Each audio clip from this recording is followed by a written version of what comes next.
Hello everyone, ఈరోజు వీడియోలో kitchen tips మీ అందరితో షేర్ చేస్తున్నాను. ప్రతి ఒక్క ఆడవాళ్ళకైతే యూజ్ అవుతుందండి. ఫస్ట్ టిప్ ఏంటంటే, ఈ ఎండాకాలంలో అన్నం వండిన తర్వాత అన్నం చల్లగా అయిపోతే మనకి చీమలు పట్టేస్తూ ఉంటాయి. అలా చీమలు పట్టకుండా ఉండడానికి ఈ టిప్ అనేది బాగా యూజ్ అవుతుంది. ఇప్పుడు ఒక ప్లేట్ తీసుకొని అందులో ఒక గ్లాస్ వాటర్ వేసుకోవాలి. మనము అన్నం గిన్నె ఉంటుంది కదా, అన్నం గిన్నె అనేది ఆ వాటర్లో పెట్టుకుంటే మనకి చీమలు అనేటివి అస్సలు పట్టవు. నేను ఇక్కడైతే ఎప్పటి నుంచి ఇలానే ట్రై చేస్తూ ఉన్నాను. చాలా బాగా యూజ్ అవుతుందండి ఈ టిప్ వచ్చేసి. చాలామంది అన్నంకి చీమలు పడతాయేమో అని అయితే లక్ష్మణ్ రేఖతో కానీ చీమల పౌడర్ ఇవన్నీ అన్నం చుట్టూరుగా చల్లుతూ ఉంటారు. అలా అసలు చల్లకూడదండి. ఇలా ప్లేట్లో వాటర్ వేసి ఆ వాటర్లో ఇలా అన్నం గిన్నె పెడితే మనకి అన్నానికి అయితే చీమలు అనేటివి పట్టదు. నా చిన్నప్పటి నుంచి మా అమ్మ వాళ్ళు, అమ్మమ్మ వాళ్ళు వీళ్ళందరూ ఇలానే చేస్తారండి. ఈ టిప్ అయితే బాగా యూజ్ అవుతుంది. మీలో ఎంతమందికి ఈ టిప్ అయితే తెలుసో కామెంట్ చేసి చెప్పండి.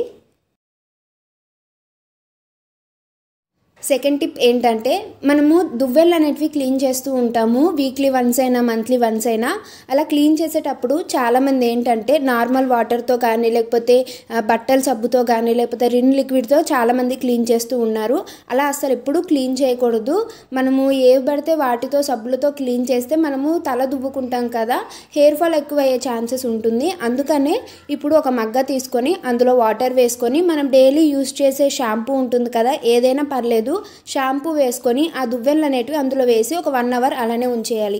1 అవర్ తర్వాత ఒక నార్మల్ టూత్ బ్రష్ ఉంటుంది కదా, వాటితో ఇలా క్లీన్ చేసుకుంటే సరిపోతుంది.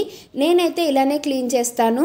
ఇప్పటి నుంచి మీరు కూడా ఇలా క్లీన్ చేయండి. మనము నార్మల్గా సబ్బులతో వీటితో అసలు క్లీన్ చేయకూడదు. అలా క్లీన్ చేసిన మురికిపోదు. ఇలా షాంపూతో క్లీన్ చేసుకుంటే సరిపోతుంది. అండ్ అలాగే దువ్వెళ్ళు చాలామంది వీక్లీ వన్స్ క్లీన్ చేసుకుంటే బాగుంటుందండి. ఎందుకంటే హెయిర్ ఫాల్ ఎక్కువ అయ్యే ఛాన్సెస్ ఉండవు. చాలామంది దువ్వెళ్ళు అలానే వదిలేసి ఇంకా మురికితోనే చాలామంది దువ్వెళ్ళు అనేటివి తల దువ్వుకోవడం ఇవి చేస్తూ ఉంటారు. అలా దువ్వుకోవడం వల్ల హెయిర్ ఫాల్ అండ్ అలాగే తలలో చిన్న చిన్న కురుపులు అనేటివి వచ్చేస్తూ ఉంటాయి. అలా రాకుండా ఉండడానికి ఇలా క్లీన్ చేసుకోవాలి. ఇలా క్లీన్ చేసిన తర్వాత ఒక పొడి క్లాత్తో నీట్గా తుడిచేసి ఎండలో మనం ఒక 1 అవర్ 2 అవర్స్ అలా వదిలేస్తే సరిపోతుంది. వాటర్ అంతా డ్రై అయిపోతుంది. థర్డ్ టిప్ ఏంటంటే, మనం మార్నింగ్ టిఫిన్స్ కోసం అయితే ముందు రోజు ఈవినింగే దోశ బ్యాటర్ కానీ ఇడ్లీ బ్యాటర్ కానీ ప్రిపేర్ చేసి రెడీగా ఉంచుకుంటాము. అలా 4 డేస్కి సరిపడా బ్యాటర్ అనేది రెడీ చేసి ఫ్రిడ్జ్లో స్టోర్ చేస్తాము. కానీ ఏంటంటే 4 డేస్ వరకు ఉండదు అస్సలు. ఒక్కోసారి మనకి పుల్లటి వాసన వచ్చేసి ఎక్కువ రోజులు నిల్వ ఉండదు. అలా రుబ్బు అనేది నిల్వ ఉండడానికి మనం ఫ్రెష్గా కడిగిన 2 తమలపాకులు ఈ విధంగా ఆ బ్యాటర్లో పెట్టి ఒక మూత పెట్టేసుకొని ఫ్రిడ్జ్లో స్టోర్ చేసుకుంటే మనకి ఎన్ని రోజులైనా దోశ బ్యాటర్ కానీ ఇడ్లీ బ్యాటర్ కానీ చాలా ఫ్రెష్గా ఉంటుంది. చాలామంది ఇలానే ట్రై చేస్తారు. ఈ టిప్ అయితే ఈసారి నుంచి మీరు కూడా ట్రై చేయండి. ఎప్పుడైనా మనము టిఫిన్స్ కోసం ఇలా బ్యాటర్స్ రెడీ చేసుకున్నప్పుడు అందులో 2 తమలపాకులు వేసి స్టోర్ చేసుకుంటే మనకి పుల్లటి వాసన రాదు, ఎక్కువ రోజులు నిల్వ ఉంటుంది. అలానే చాలామంది పైన పొంగులాగా ఫామ్ అయిపోయి పుల్లటి వాసన వచ్చేస్తుంది కదా, అలా అసలు ఎప్పుడూ రాదు. ఈ టిప్ అయితే బాగా యూజ్ అవుతుంది. ఫోర్త్ టిప్ ఏంటంటే, వాష్రూమ్లో ఉన్న ట్యాప్స్ కానీ సింక్ దగ్గర ఉన్న ట్యాప్స్ కానీ మనం ఎక్కువగా యూజ్ చేస్తాము. యూజ్ చేయడం వల్ల వైట్ కలర్ మరకలు అనేటివి ఫామ్ అయిపోతాయి ట్యాప్స్ మీద. అవి ఎంత క్లీన్ చేసినా అసలు పోవండి. అలాంటప్పుడే ఇలా అల్యూమినియం ఫాయిల్తో క్లీన్ చేయండి. ఈ అల్యూమినియం ఫాయిల్ ఏంటంటే, మనం బయట చపాతీస్ కొన్నా రోటీస్ కొన్నా అయితే మనకి ఆ చపాతీస్ రోటీస్తో వస్తాయి. ఇవైతే నేను బయట పడేయకుండా వీటితో అయితే నేను ఇక్కడ ట్యాప్స్ ఇవన్నీ క్లీన్ చేస్తాను. ఫస్ట్ ఒక వీడియో చూపించాను కదా, అంటే ట్యాప్ మీద మొత్తం వైట్ కలర్ మరకలు ఉన్నాయి.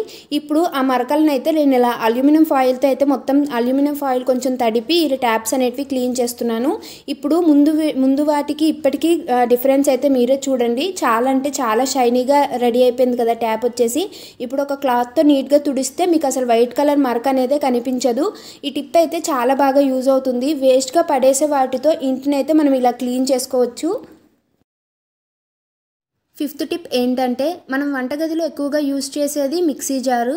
అంటే పచ్చళ్ళు కానీ పౌడర్లు కానీ దోశ బ్యాటర్ ఇడ్లీ బ్యాటర్ ఇవన్నీ మిక్సీ జార్తోనే మనము యూజ్ చేస్తాము. ఇలా మిక్సీ జార్ ఏంటంటే, మనం ఏవైనా గ్రైండ్ చేసేటప్పుడు కొన్ని పార్టికల్స్ అనేటివి కింద ఉండిపోయి మిక్సీ జార్ అనేది లోపల కింద పార్ట్ అనేది గార పట్టేస్తూ ఉంటుంది. ఎంత క్లీన్ చేసినా అసలు క్లీన్ అవ్వదు. అలాంటప్పుడే వీక్లీ వన్స్ అయినా మంత్లీ వన్స్ అయినా ఇలా క్లీన్ చేసుకోవాలి. నేను ఇక్కడైతే కింద పార్ట్ మొత్తం చూపిస్తున్నాను కదా, చాలా గార పట్టేసింది. అలాంటప్పుడు ఒక స్పూన్ రిన్ లిక్విడ్, ఒక స్పూన్ ఈనో పౌడర్, కొంచెం వాటర్ వేసి ఇలా బ్రష్తో అయితే క్లీన్ చేసుకుంటే సరిపోతుంది. మీకు ఇక్కడ లైవ్లో చూపిస్తున్నాను కదా, చాలా ఈజీగా మురికి అనేది వదిలేస్తుందండి. ఇలా వీక్లీ వన్స్ చేస్తే సరిపోతుంది. ఇంకా ఫైనల్గా కడిగేసి ఒక క్లాత్తో నీట్గా తుడిచేసి మీ అందరితో చూపిస్తున్నాను. ఈ టిప్ అయితే చాలా బాగా యూజ్ అవుతుందండి. సిక్స్త్ టిప్ ఏంటంటే మనం కుక్కర్లో పప్పు కానీ బిర్యానీ కానీ కూరలు ఎక్కువగా వండుతూ ఉంటాము. కుక్కర్ క్లీన్ చేస్తాం కానీ కుక్కర్ విజిల్స్ అయితే అసలు క్లీన్ చేయము.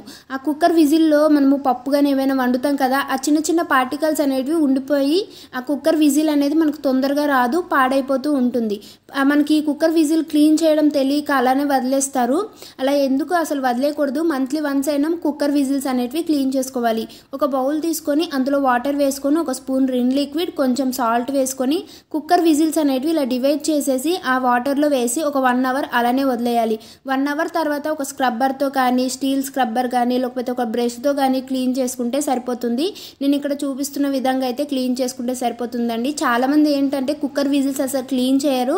అలా క్లీన్ చేయకపోవడం వల్ల లోపల చిన్న చిన్న డస్ట్ పార్టికల్స్ ఉండిపోయి కుక్కర్ విజిల్ అంత తొందరగా రాదు, ఏమైనా కుక్ చేసినప్పుడు కింద మాడిపోతుంది. అవన్నీ ఏం తెలియక డైరెక్ట్గా షాప్కే తీసుకెళ్ళిపోతూ ఉంటారు చాలామంది. అలా తీసుకెళ్లకుండా ఇంట్లోనే ఇలా కుక్కర్ విజిల్స్ అనేటివి క్లీన్ చేసుకోండి. నేను ఇక్కడైతే చాలా మురికి పట్టిన కుక్కర్ విజిల్స్ అయితే క్లీన్ చేస్తున్నాను. మనము దేనిది వాటికి డివైడ్ చేసాం కదా, డివైడ్ చేసినవి సరిగ్గా చూసుకోవాలి. మళ్ళీ దేనిది డివైడ్ చేసామో మళ్ళీ సరిగ్గా పెట్టేస్తే సరిపోతుంది. ఫైనల్గా అయితే కుక్కర్ విజిల్స్ ఎలా క్లీన్ చేయాలో తెలుసు కదా. ఈ టిప్ అయితే చాలా బాగా యూజ్ అవుతుంది. ఇప్పటి నుంచి అయినా మంత్లీ వన్స్ అయితే కుక్కర్ విజిల్స్ అనేటివి క్లీన్ చేసుకోండి. ఇలా క్లీన్ చేసుకుంటే మనకి ఏదైనా కుక్ చేసినప్పుడు తొందరగా విజిల్ అయితే వచ్చేస్తుంది. ఎలాంటి డస్ట్ పార్టికల్స్ ఉండవు, అవన్నీ ఇప్పుడే క్లీన్ అయిపోతాయి కాబట్టి.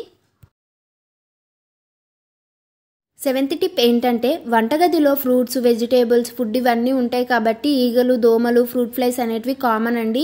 మనం ఎంత వంటగది క్లీన్గా ఉంచుకున్నా అవన్నీ వస్తూనే ఉంటాయి. అవి ఎంత మనము తరిమినా అసలు పోవు కదా. అలాంటప్పుడు ఇలాంటి టిప్స్ అనేటివి ఫాలో అవ్వాలి. మన ఇంట్లో వేస్ట్గా పడేసే తొక్కలు ఉంటాయి కదా, అంటే కూరగాయలు కట్ చేసిన తొక్కలు కానీ ఫ్రూట్స్ తొక్కలు కానీ ఇవన్నీ ఉంటాయి పీల్స్. ఆ పీల్ ఏంటంటే బయట పడేయకుండా ఇలాంటి కంటైనర్లో వేసుకోవాలి. నేను ఇక్కడైతే చిన్న కంటైనర్లో అయితే ఆరెంజ్ పీల్ అనేది పడేయకుండా ఆ కంటైనర్లో చిన్న చిన్న పీసెస్గా కట్ చేసుకొని వేసుకున్నాను. ఇప్పుడు ఒక పేపర్ తీసుకొని పేపర్ అనేది కోన్ షేప్ అయితే ఫోల్డ్ చేసుకొని ఆ కంటైనర్లో పెట్టి ఎక్కడైతే మనకి ఈగలు దోమలు ఫ్రూట్ ఫ్లైస్ ఎక్కువగా తిరుగుతాయో ఆ ప్లేస్లో పెట్టాలి. నేను ఇక్కడైతే సింక్ దగ్గర పెట్టాను. ఎందుకంటే సింక్ దగ్గర మనము కొంచెం చెత్త అనేది ఉంటుంది కాబట్టి అన్నం తిన్న వేస్ట్ పార్టికల్స్ ఇవన్నీ అక్కడ సింక్ దగ్గరే వేస్తాం కదా, అక్కడ ఎక్కువగా ఈగలు దోమలు తిరుగుతాయి కాబట్టి అక్కడ పెట్టాను. ఏవైనా ఫ్రూట్ ఫ్లైస్ ఇవన్నీ ఏంటంటే ఆ పేపర్లోకి వెళ్ళిపోయి మళ్ళీ బయటికి రావు. ఈ టిప్ అయితే చాలా బాగా యూజ్ అవుతుంది. మీరు కూడా ట్రై చేయండి. ఇలాంటి మరిన్ని టిప్స్ కోసం అయితే ఛానల్ని సబ్స్క్రైబ్ చేసుకోండి. ఇంకేమైనా మీకు వీడియోస్ ఏమైనా కావాలంటే కామెంట్ చేసి చెప్పండి. Thank you for watching. Please subscribe my channel.